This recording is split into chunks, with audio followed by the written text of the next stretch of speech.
I am your host, His Royal Shortness Tyrant Downing the First, and here we are. We're going to wrap up Baroque today by talking about two, perhaps the most well-known, and in many ways, arguably some of the most important composers of the Baroque era. We're going to be talking about Bach and Handel. And so today, because we're only focusing on two composers, we're going to be doing a lot more listening. But there are a lot of things that I'm still going to need to clue you in on for what to listen for. So hang with me. This is going to be a wild ride, but we're going to have fun listening to some great music today. So here we go.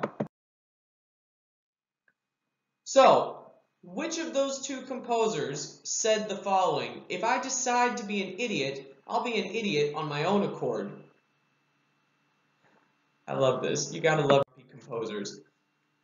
Sorry, I cut myself off there. You gotta love grumpy composers. It was Johann Sebastian Bach. Now, Bach was an excellent violinist, keyboard player, organist, and obviously a prolific composer. German, came from a large family. He had 8 siblings, had an even larger family. He had 20 kids, although many of them with his second wife died when they were infants, unfortunately. He was a Lutheran, and he worked as a court musician. Then he worked as a cantor and music director, and ultimately became the music director and cantor for the St. Thomas School in Leipzig, Germany, which is a position he held for the majority of his life. He wrote hundreds of chorales and keyboard works, as well as 2 passions. And remember, a passion is a large musical work that reflects on the crucifixion of Christ. And then his culminating work was his Mass in B minor. Again, remember, masses are sets of songs for liturgical purposes in church. He wrote concertos, he wrote cantatas, which now cantatas have a little bit of a different meaning, closer to what I was referring to the other day with what MBA used to do. A set of texts for a religious service, utilizing poetry that reinforces the scripture being read for the day.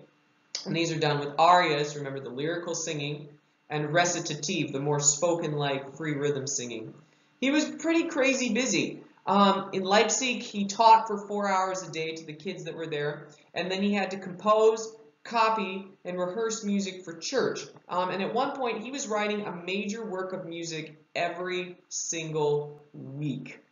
He was crazy busy. And he was more or less locally respected, but he wasn't well known nationally. In fact, he really did not gain popularity until well after his death, and he died kind of a poor, obscure figure. But the reason he is so revered today is because of his brilliant counterpoint. Now, this is a word I want you to know. Counterpoint refers to the idea of how 2 notes might go together. So if you have 2 different lines of music going on,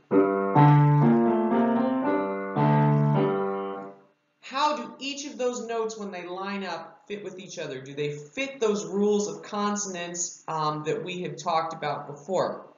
So counterpoint. And then, of course, his fugal writing, which is a type of counterpoint. Fugue basically is this idea where you have a theme, and then you have a second theme, a counter subject.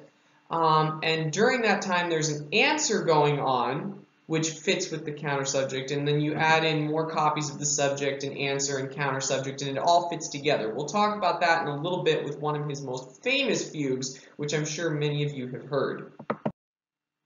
All right, so fugue structure. Let me lay this out for you. This is going to be a little bit confusing, but hang with me. At the beginning of a fugue, you have what's called the exposition.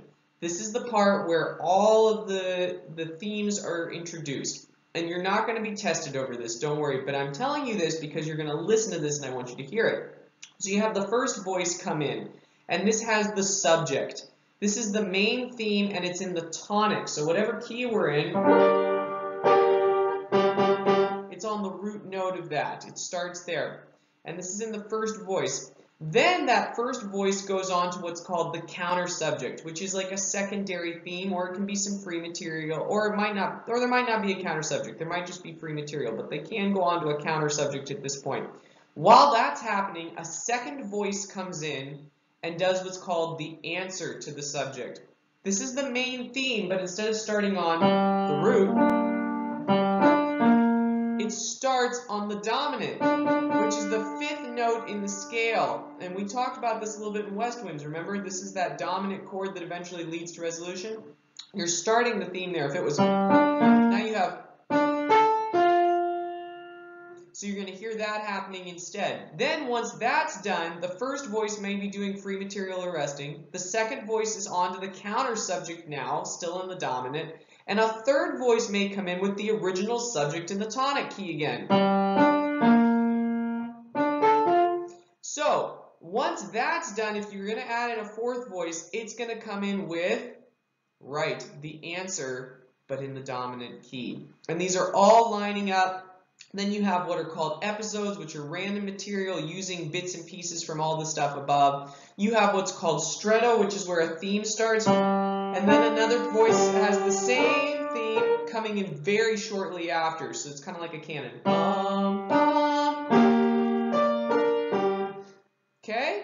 So I know that was a lot. Let's look at it another way. This visual representation may help. So this was taken from a different textbook. I changed one thing on it because I disagreed with how they outlined one thing.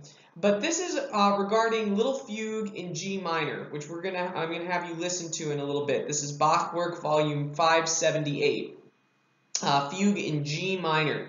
So again, voice 1 starts with the subject, then voice 2 comes in with the answer while voice 1 does a counter subject.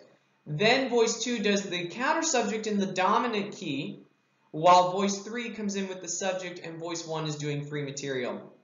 Then voice 4 comes in with the answer, while voice 3 is doing the second counter subject. Oh, I'm so sorry, I messed that up. That's the regular counter subject there. Yeah. So anyways, you've got all that going on. And then you've got some development of all this material, and then you close out with the subject.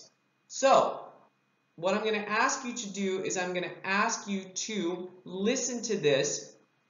I'm going to ask you to listen to either the video with the gentleman playing, and then you pull up the score and scroll along, or at least listen carefully for these themes, or have this image in front of you. Or you can watch the video where the score is playing and you can see the notes. Either one is fine. But I want you to be listening, at least get far enough to where you hear the end of the exposition. Subject comes in, answer comes in, subject comes in, answer comes in. And I had mentioned that there was a little mistake on the slide, but by the time this video is done, that mistake will be fixed. So ignore what I said about that. All right, so take a listen to Little Fugue in G minor, at least through the exposition. I'd encourage you to listen to the whole thing, actually, because there's something kind of cool that happens at the end. So take a listen and then come back. All right, did you listen through to the end of the piece? If you did, you'll notice that something kind of fun happened at the end. Some people hate this, but I think it's really cool. You've got this song going along in G minor.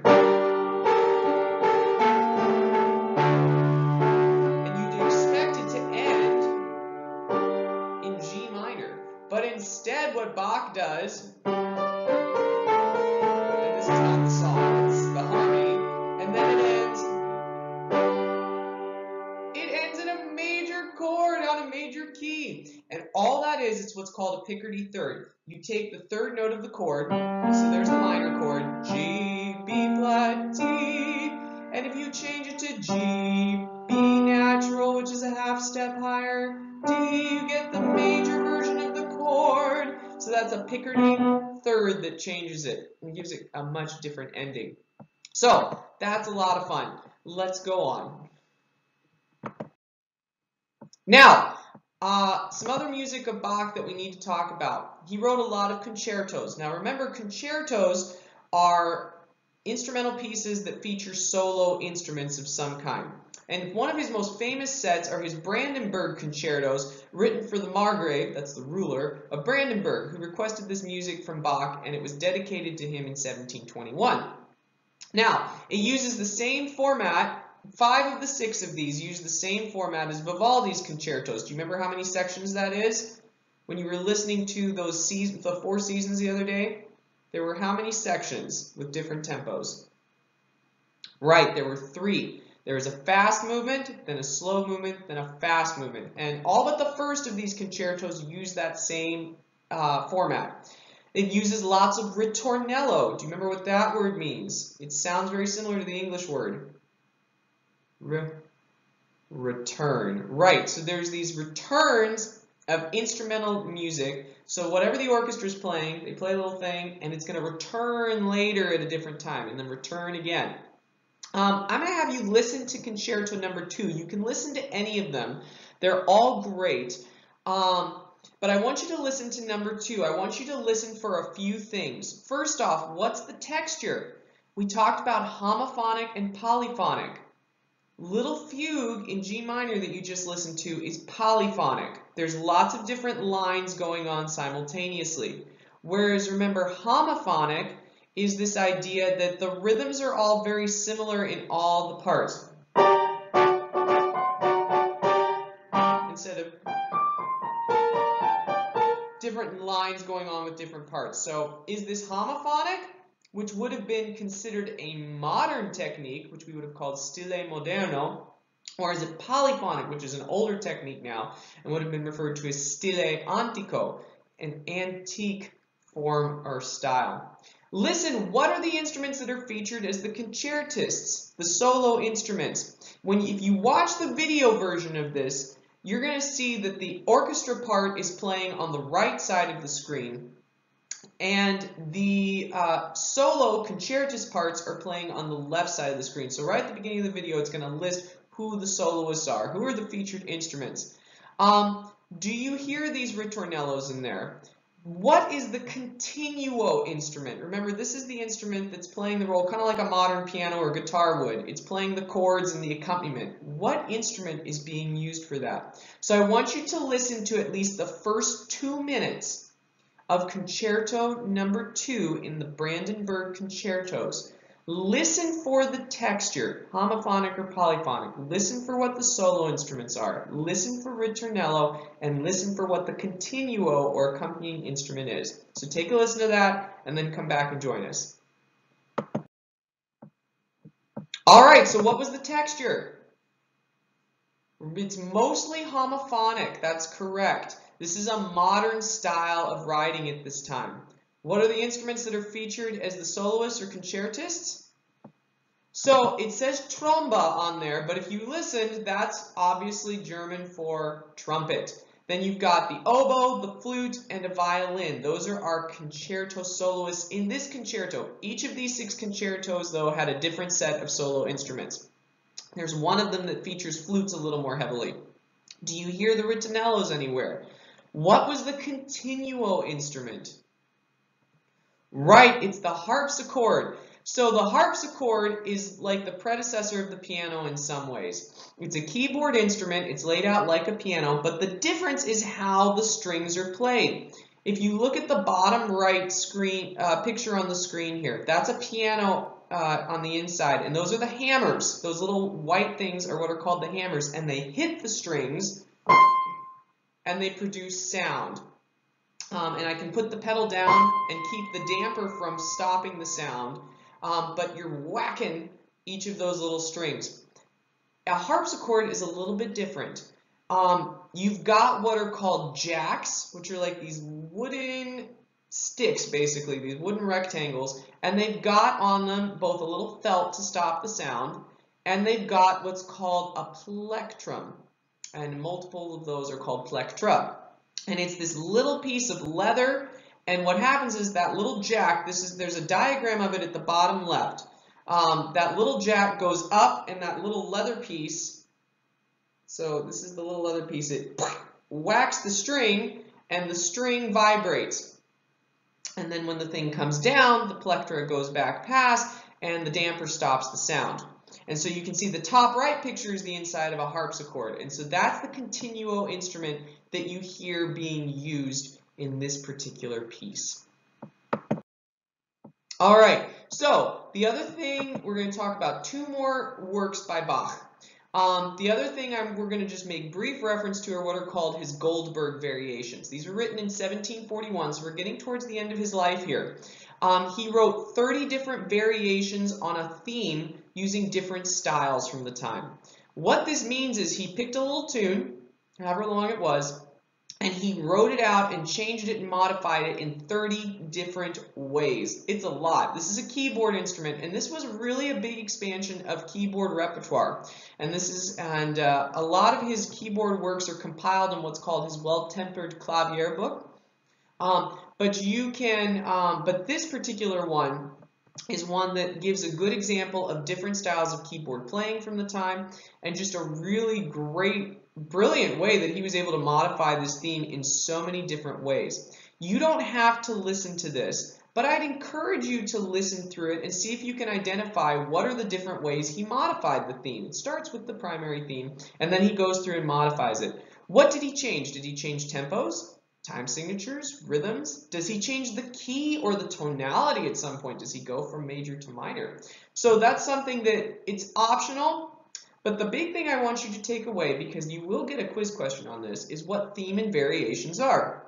This refers to a piece where you've taken a theme, a tune, whatever it might be, and you modify it and change it in different ways. So Goldberg Variations, would encourage you to listen to them, but those are optional because we need to get on to the next thing that I want you to hear.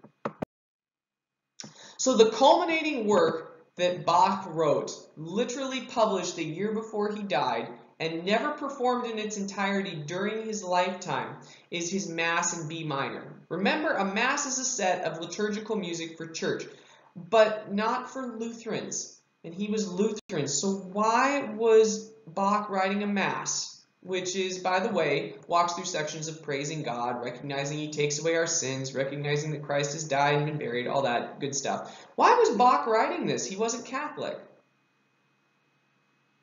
Well, not only was it so he could increase his pay, but it's what you did to prove you were a serious composer at the time, and it also was a chance for him to synthesize his life's work. It was completed, like I said, the year before he died, and his health was poor at the time, but he borrowed a lot of music he had already written throughout his lifetime. Much can be said about the symbolism found in this piece, and much can be said about the presence of both modern and antique styles, moderno antico styles. But there are a couple excerpts I want you to listen to, though I'd encourage you to listen to the whole thing if you have time. The first, if you're going to watch the long video, is where you need to start at about 45 minutes in. You'll see three things if you watch this. Number one, you'll see the conductor plays the harpsichord and conducts from it, which was customary at the time. Two, if you start right at 45 minutes, you're going to hear the last bit of a countertenor singing a solo here. Remember, this again is customary from this time as well. Thirdly, although it might have been sung by a castrati instead. Thirdly, you're going to hear the horn playing here. This is the first time, keep in mind, we're 45 minutes into this. This is the first time the horn plays in the entire thing. So this poor horn player has been sitting there with nothing to do for 45 minutes, and immediately they have to make an octave leap from an A flat to a high A flat. Good luck.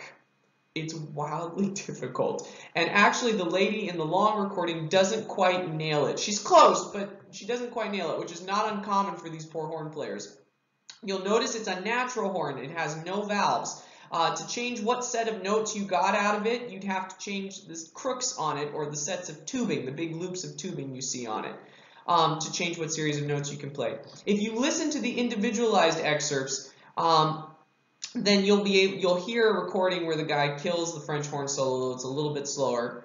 You can go either way. You can either pull out these parts from the long recording, or you can pull the individual parts.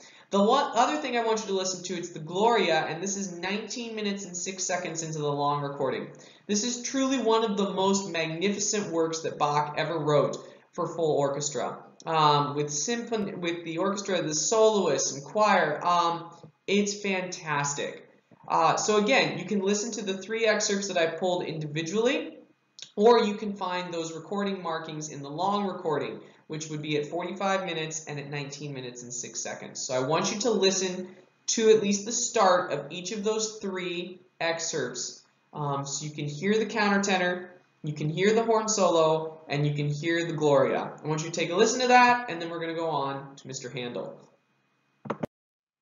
All right, let's talk about George Friedrich Handel. Unlike Bach, this dude was a superstar in his lifetime. He was German, but he lived much of his life in England, supported by the English rulers. A lot of them, the monarchy, they supplied funding so that he could write music. So he lived his life pretty comfortably. He wrote his first successful opera at age 20. Man, what have I been doing with my life? He spent a lifetime writing Italian opera, English oratorios, and orchestral works. This was a big deal. Oratorios were not done in English up to this point. Again, as I mentioned, he was supported by the British monarchy. He studied in Germany and Italy. He was a lifelong bachelor, but again, he was a superstar, and 3,000 people came to his funeral when he died. So, yeah, a little more famous than Bach. Now, as I mentioned, he brought the oratorio genre into English. Now, oratorio, remember, is like opera, but it's not staged. It's on religious themes typically, and you don't have acting and sets and those kinds of things. So, Handel was known not only for his ability to write these beautiful lyric melodic lines, but he could also write these very complex, complicated arias as well. He was just a very versatile composer. There's a couple samples of his oratorio writing I'd like you to listen to. The first is called O Fatal Consequence of Rage, and it comes from the oratorio that he wrote called Saul, which is about the life of King Saul. And this is a moment where Saul is recognizing his complete jealousy of David. But the chorus is what sings about his feelings. It's not the soloist, which is a little bit different. You're going to hear in there how he really makes the music work to fit the text, not the text to fit the music. You're going to hear these what are called tritone leaps. Tritones are an interval that were once literally considered demonic. That relation between those two notes. Another example of it would be... Those are what are called tritones, and you're going to hear the choirs going down on these tritone leaps to kind of represent the frustration and sadness that's going on here. You're also going to listen to another excerpt from perhaps his most famous oratorio, and it's called The Messiah, which we've sung the Hallelujah chorus from. The Messiah was actually not written for Christmas. It was just written to celebrate the whole life of Christ, but we tend to sing it at Christmas now. The excerpt I want you to listen to is the chorus, All We Like Sheep. And I want you to listen again how Handel makes the music work for the text and not the other way around. You're going to hear this text about how all we like sheep have gone astray. And you're going to hear the melody go completely astray on the word astray or on the word gone. We've gone. And they're just going to be all over the place. And then if you'd like, you can listen to the Hallelujah chorus. That's optional. I think most of you know it. And as you know, it's traditional to stand when it's performed because legend has it, and this may not be true, but we've stuck with it anyways, that the King of England stood when he heard it performed for the first time, and when the king stands, the audience stands. So now we stand. So anyways, I want you to listen to O Fatal Consequence of Rage, and listen to what the chorus is doing with those tritone leaps. At least listen to the first bit of it, and listen to at least the first 30 seconds or so of All We Like Sheep, and listen how the melody gets lost like the sheep. And finally, we're just going to conclude by again listing off all these potential composers that you could be drawing information from or using to choose for your one selection for Baroque that's going to be in your concert program. So remember to start working on that. I'll have a sample up of what the program is going to look like. You can copy it directly, just putting in your own words and song selections. I'm not going to have real song selections in there. I'm going to have some fake stuff. But feel free to go ahead and imitate that. You can even download it and just change the text if you want. And again, here's some composers that you can use and pick one of their songs to represent your selection for Baroque in your program. All right, guys, thanks so much for hanging with me through a much longer presentation today. We'll try and make it a little shorter tomorrow.